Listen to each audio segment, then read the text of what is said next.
जीजी स्टॉक आज की बात गीता रविशंकर। अब जब कोविड हुआ बहुत लोगों की नौकरियां गई, मेरी भी गई। और तब मुझे रियलाइज़ हुआ कि 20 सालों में मैंने कुछ भी नया नहीं सीखा था और मैंने कुछ ऐसा नहीं किया था जिससे कि मैं अब भी काम कर सकूं। जब वो रियलाइजेशन हुआ तो ऐसा लगा किसी ने करारा थप्पड़ मारा हो, लेकिन मुझे तो आगे बढ़ना ही था। तो फिर क्या था, सेल्फ मंथन किया और लिस्ट बनाया कि क्या करना है आगे के लिए। और इसमें काम आया मेरा बेटा, जिसने मुझसे कहा कि लैपटॉप अपना काम देख लेगा, आप अपना डर निकाल के फेंकिए और आगे चलिए।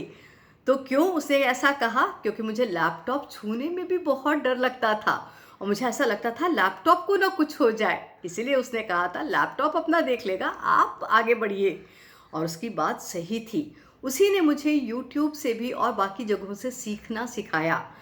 आज का जनरेशन है ना, वो लोग बहुत आगे हैं, उनसे भी सीखना मत भूलना, बहुत कुछ सिखा सकते हैं। तो वैसे ही जब मैंने लिस्ट बनाया साल भर का और मैंने उसको साल भर के अंदर छोटे से शुरू करके बड़ा तक पूरा कंप्लीट किया और ऑनलाइन में काम करना शुरू किया, तब मुझे एहसास हुआ कि सब कुछ मनुष्य के मन पर है। अगर वो चांद पर जाने और समुद्र में गोता लगाने की सोच सकता है, तो ये भी सारी चीज़ें संभव ही हैं। ये बहुत छोटी चीज़ें हैं, हम सब कर सकते हैं।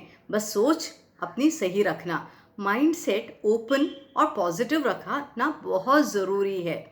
अब जब आप इस पे निकल पड़ें तो एक और चीज़ ध्यान रखना कि हमेशा एक डेट टाइम ज़रूर लिख कर रखना कि इतने के अंदर ही आपको ये चीज़ें करनी हैं। ये चीज़ें हमें जल्दी करने के लिए बहुत मददगार होती हैं। और जब आप सीखो तो दूसरों को सिखाते जाना भी बिल्कुल नहीं भूलना। सबसे अच्छा सीखने का तरीका भी यही है। अगर मेरी बात आपको सही लगती है, अच्छी लगती है, तो मुझे लाइक शेयर सब्सक्राइब करना ना भूलना। कल फिर मिलेंगे, लेकिन अपना लिस्ट ज़रूर तैयार रखना और मुझसे शेयर करना कि आपने अपनी लिस्ट में क्या क्या लिखा है।